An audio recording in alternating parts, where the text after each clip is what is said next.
Hello and welcome to the Office of the Patriot. If you are a returning viewer or subscriber, welcome back. And thank you for your continued viewership. It is appreciated. My name is Myron Ybarra and I'm your host. Today's a bit of a somber day because we're going to pay homage to an art form that was near and dear to the hearts of most Americans just a couple of decades ago. Comedy. And his little upstart brother, satire. But before I get into the nuts and bolts of this topic, I would like to get your take. Do you believe comedy is under attack today? Do you believe that there are some topics that are sacrosanct and should be off limits? Or is everything on the table? Please take the time to comment below. My regular viewers already know that I like to define what the topic of the day is, and today is no different. So, according to Merriam-Webster, comedy is a ludicrous or farcical event or series of events designed as humorous entertainment. And satire follows along that same vein and is defined as a literary work holding up human vices and follies to ridicule and scorn. In this day and age, politics and social behaviors are the primary topics of satire. Like anything else on earth, comedy and satire is evolutionary. Some of the earliest comedic and satirical writings were from a Greek comic playwright named Aristophanes. And during his day, Aristophanes composed plays that roasted and ridiculed the likes of Plato and Socrates, men that were held in high regard in Greek society. Still, the primary reasons for comedy are the same: to make people laugh at themselves and others. Comedy does this by bringing difficult, controversial, or personal subjects into the light and or to bring people that are held in high regard down to earth. Comedy also acts as a social and political filter, allowing people to see things they believe in from another point of view, but in a way that's not so serious. But recently, it appears the laughing at themselves part of comedy is becoming more and more difficult for people to do. And you can kind of see why. Damn near everybody today believes they are in some type of marginalized group, and as a result, a victim. That is, unless you're a white, heterosexual, America-loving male, also known as a conservative. Nobody likes to be made fun of when they believe they're victims. Just take a look at what happened during the 2022 Academy Awards, where Will Smith took offense to a joke about his wife. He walked on stage, slapped the master of ceremonies, Chris Rock, right in the face. This type of behavior is becoming more and more prevalent every day, with outraged audience members verbally or physically assaulting comedians because they believe they've been slighted or disrespected due to their victimhood status. I even see some people getting offended on behalf of people they put into a marginalized group that they don't even belong to. This type of despicable behavior is having a social damping effect on comedy. And as a result, much of the works that comedians are performing are being sterilized to ensure that their material doesn't offend anyone. But then, what's the point? What's the point of writing and performing comedy? Because that's exactly what comedy is supposed to do. In fact, that's what makes comedy funny and thus appealing to the masses.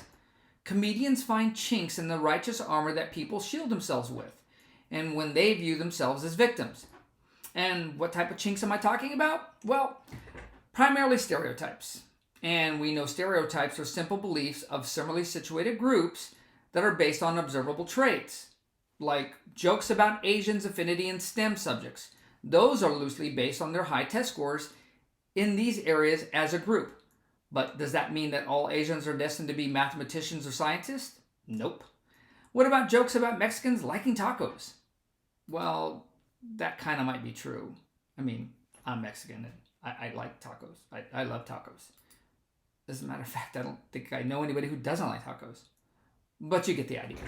Comedy and satire take observable traits and behaviors or ideas, and then they simplify them and then convince the audience to view the revised idea from another lens. The ability to do this is what makes comedy and comedians so special.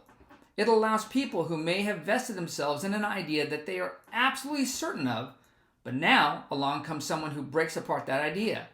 This oftentimes makes people uncomfortable because now they have to rethink their position on whatever that idea was. And we all know that comedy can be uncomfortable, upsetting, or dare I say, triggering if it's you or your beliefs that are being laughed at. However, for our political leaders and A-listers, it can be anathema, which is why political satire sites like Babylon Bee and Libs of TikTok have been banned from most social media sites under the guise of promoting misinformation. These politically and socially satirical sites shine a bright light on many of these hollow Democrat politicians and celebrities by upending many of their policies or ideologies. Just take a look at Babylon Bee's article titled Zelensky seen sitting on Monsanto's lap asking for another $50 billion. This satirical article essentially pokes fun of the Biden administration funding of the Ukrainian-Russian war without any fiscal oversight, and the Ukrainian president Zelensky's insistence that he continues to get funds. Or what about one of my favorite roasts of woke Hollywood celebrities by Ricky Gervais during the 2020 Golden Globe presentations, where he was the master of ceremonies? If you haven't had the opportunity to watch at least his opening monologue, I highly suggest you take the time to do so. Not only is it absolutely hilarious, but it is telling, and you can see many of the A-list celebrities squirming in their seats because they're being called out for their woke behaviors and or beliefs. Comedy in all of its forms is a very necessary component of our lives. The stories told by comedians, while they are uncomfortable, dissect and simplify our lives and beliefs in pursuit of a laugh. But it's also important that we don't get so locked into our positions or pigeonholed into boxes that we advocate for neutering comedy to protect our egos and those of the political and social elite. Comedy lets them know that people are watching, so their status as an elite is based off the public's grace.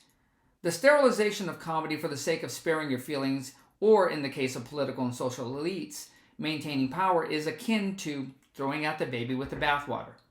And that's nothing to laugh at. Well, that concludes this episode of the Office of the Patriot. If you enjoyed what was presented, please take the time to subscribe, like, and share my channel on your social media. It is appreciated. And as always, have a great day and stay safe out there.